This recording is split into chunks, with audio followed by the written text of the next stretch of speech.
নমস্কার বন্ধুরা, শ্রাবণী রান্নাঘরে আপনাদের সবাইকে স্বাগত জানিয়ে আমি প্রতিদিনের মতো আবারও আজকের একটা রান্নার ভিডিও নিয়ে আপনাদের সামনে চলে এসেছি। আজকের আমি আপনাদের হাতে মাখা শিম বানিয়ে দেখাবো। আশা করি আপনাদের ভালো লাগবে। তার জন্য কিন্তু আমার পুরো ভিডিওটা আপনাদের দেখতে হবে। আর দেখা শুরু করার আগে একটা লাইক দেবেন, সুন্দর একটা কমেন্ট করবেন আর শেয়ার করতে ভুলবেন না। তাহলে চলুন আজকের আমি হাতে মাখা শিমটা কিভাবে বানাই সেটা আপনারা একবার দেখে নিন। রান্নাটা করার জন্য প্রথমে আমি এখানে দেখুন একটা মিক্সি জার নিয়ে নিয়েছি। মিক্সি জারের মধ্যে প্রথমে দিয়ে দেব আমি এখানে আমি রেখেছি 1 চামচ সাদা তিল, 1 চামচ পোস্ত, 1 চামচ সাদা সর্ষে আর 1 চামচ কালো সর্ষে। এখানে কিন্তু রান্না করার আগে মশলাটা আমি এখানে রেডি করে নেব। আমি সমস্তগুলো দিয়ে দিলাম আর দেব আমি এখানে 2টো কাঁচা লঙ্কা আমি এইভাবে ভেঙে ভেঙে একটু দিয়ে দিলাম। আর দেব আমি এখানে নুন। এখানে কিন্তু নুনটা একেবারেই দিয়ে দিলাম, মানে রান্নায় যে নুনটা দেব সেটা একেবারে দিয়ে দিয়েছি। এইবারে এটা কিন্তু আমি প্রথমে শুকনো গুঁড়ো করে নেব, তারপরে কিন্তু এটাকে অল্প জল দিয়ে পেস্ট করে নিতে হবে। মশলা আমার এখানে রেডি হয়ে গেছে, মশলা আমি এখানে রেডি করে নিয়েছি। এইবারে এটা আমি একটা বাটির মধ্যে ঢেলে নেব। আমি কিন্তু এখানে একটা বড় বাটি নিয়ে নিয়েছি। এইবারে বাটির মধ্যে মশলাটা প্রথমে ঢেলে নিতে হবে।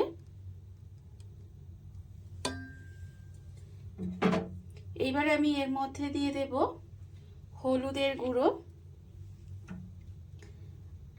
আর দেব আমি এখানে কাশ্মীরি লঙ্কার গুঁড়ো। যেহেতু ঝালের জন্য আমি এখানে কাঁচা লঙ্কা ব্যবহার করেছি, তাই এখানে কাশ্মীরি লঙ্কার গুঁড়ো দিলাম।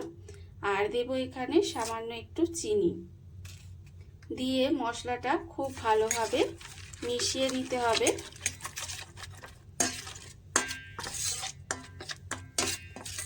মশলাটা কিন্তু এখানে খুব ভালোভাবে মিশিয়ে নিচ্ছি।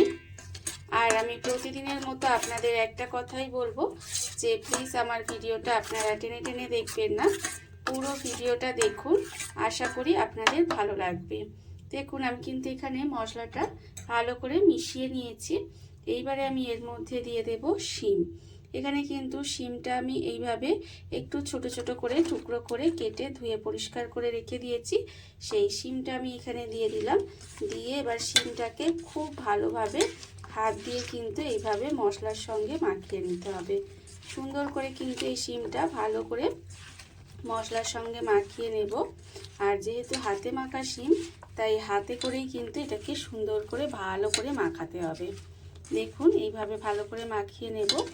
আর আমার চ্যানেলে নতুন বন্ধু পুরনো বন্ধু সবাইকেই বলছি আমার তরফ থেকে অনেক অনেক ভালোবাসা। নতুন বন্ধুদের বলবো যে আমার চ্যানেলটা যদি আপনারা সাবস্ক্রাইব করেন তাহলে পাশে থাকা বেল বাটনটা অবশ্যই প্রেস করে দেবেন, যাতে আমি যখনই কোনো নিত্য নতুন ভিডিও আপলোড করব সবার প্রথমে আপনাদের কাছে নোটিফিকেশান চলে যাবে এবং আপনারা আপনাদের সময় মতো সেটা দেখে নিতে পারবেন। আর পুরনো বন্ধুদের বলবো যে আমার পাশে এইভাবে থাকার জন্য, আমাকে এগিয়ে নিয়ে যাওয়ার জন্য আপনাদের অসংখ্য অসংখ্য ধন্যবাদ জানাই। দেখুন আমার কিন্তু এটা সুন্দর করে মাখানো হয়ে গেছে।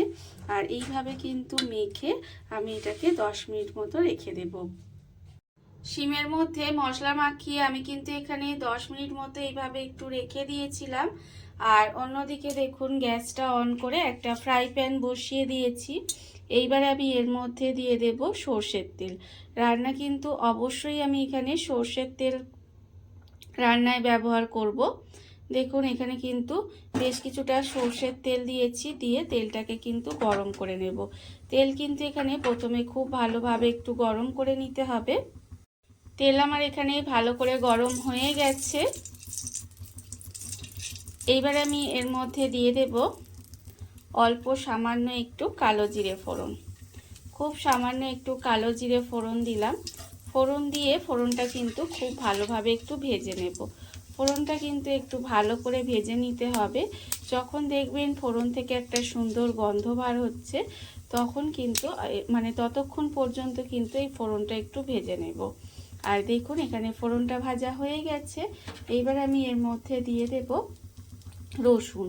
এখানে কিন্তু রসুনটা আমি একেবারে কুচি কুচি করে রেখেছি, সেই রসুনটা আমি এখানে দিয়ে দিলাম। এখানে 3 কোয়া মতো রসুন আছে, সেই রসুনটা দিয়ে দিয়েছি। দিয়ে রসুনটা কিন্তু খুব ভালোভাবে ভেজে নিতে হবে, যাতে রসুনের যে একটা কাঁচা গন্ধ থাকে সেটা চলে যায়। এইবারে আমি এর মধ্যে দিয়ে দেব যে শিমটা এখানে মেখে রেখেছিলাম, সেই মাখা শিমটা আমি এর মধ্যে দিয়ে দিলাম। মাখা শিমটা কিন্তু এর মধ্যে দিয়ে দিয়েছি। দিয়ে আর কিছুই নয়, জাস্ট একটু উল্টে পাল্টিয়ে নেব। এটা কিন্তু একটু এইভাবে তেলের মধ্যে নেড়ে চেড়ে নিতে হবে। নিয়ে আমি এর মধ্যে এই যে বাটির মধ্যে অনেকটা মশলা লেগে আছে, তাতে কিন্তু মিক্সিতেও আমার অনেকটা মশলা লেগেছিল। সেই মশলাটা আমি মশলা ধোয়া জলটা বাটিতে ঢেলে নিলাম। নিয়ে এবার সেই জলটাই এর মধ্যে দিয়ে দেব। প্রথমেই বলেছি খুব সহজ রান্না, খুব তাড়াতাড়ি হয়ে যায়, অথচ খেতে কিন্তু ভীষণই সুন্দর লাগে। যখন দেখবেন হয়তো খুব ভীষণ তাড়া আছে বা খুব চটজলদি কিছু রান্না করতে ইচ্ছা করছে না, খুব চটজলদি কোনো কিছু রান্না আর কি করতে হবে, কারণ রান্না তো অনেক সময় দেখবেন আমাদের রান্না করতে ইচ্ছা করে না, অথচ রান্না তো করতেই হবে, না হলে আমরাই বা কী খাবো বা বাড়ির লোকই বা কী খাবে।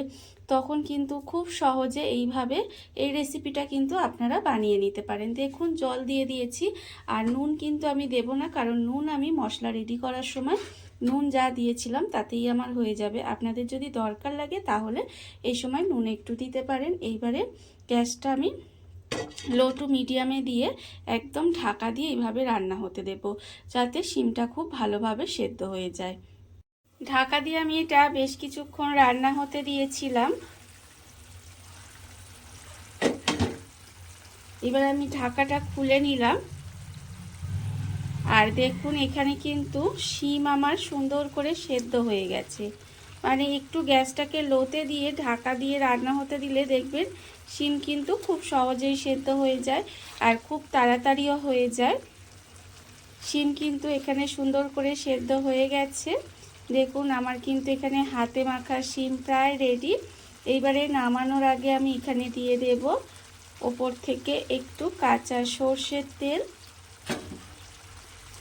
কাঁচা সর্ষের তেলটা দিয়ে আমি খুব ভালোভাবে একটু এইভাবে মিশিয়ে নিলাম। আর এটা কিন্তু আমি একটু এইভাবে গ্রেভি গ্রেভি রেখেছি, তার কারণ দেখবেন এটা ঠান্ডা হলে একেবারে শুকিয়ে গায়ে গায়ে হয়ে যাবে, আর এটাই কিন্তু খেতে ভালো লাগবে। আমি সর্ষের তেলটা দিয়ে ভালোভাবে মিশিয়ে দিয়েছি।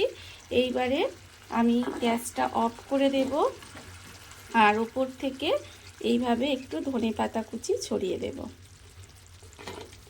ধনেপাতা কুচি ছড়িয়ে দিলাম, দিয়ে এবার ঢাকা দিয়ে রেখে দেব কিছুক্ষণ। তারপরে আপনাদের পরিবেশন করে দেখাবো ঠিক কেমন হলো রেসিপিটা। দেখুন বন্ধুরা, বাড়িতে থাকা কত অল্প উপকরণে কত অল্প সময় কত সুন্দর একটা হাতে মাখা শিম রেডি হয়ে গেছে, আপনারা দেখতেই পেলেন। আর এটা কিন্তু খেতে অসম্ভব সুন্দর হয়। এইভাবে আপনারাও একদিন হলেও বাড়িতে বানিয়ে দেখতে পারেন। আর এই ভিডিওটা যদি আপনাদের ভালো লেগে থাকে, আপনারা যদি ইউটিউব থেকে দেখে থাকেন, চ্যানেলটি সাবস্ক্রাইব করে নেওয়ার অনুরোধ রইল। তাহলে চলুন ভিডিওটা আমি এখানেই শেষ করছি। আপনারা সবাই ভালো থাকবেন, সুস্থ থাকবেন। আবারও হাজির হব নতুন কোনো রান্না নিয়ে।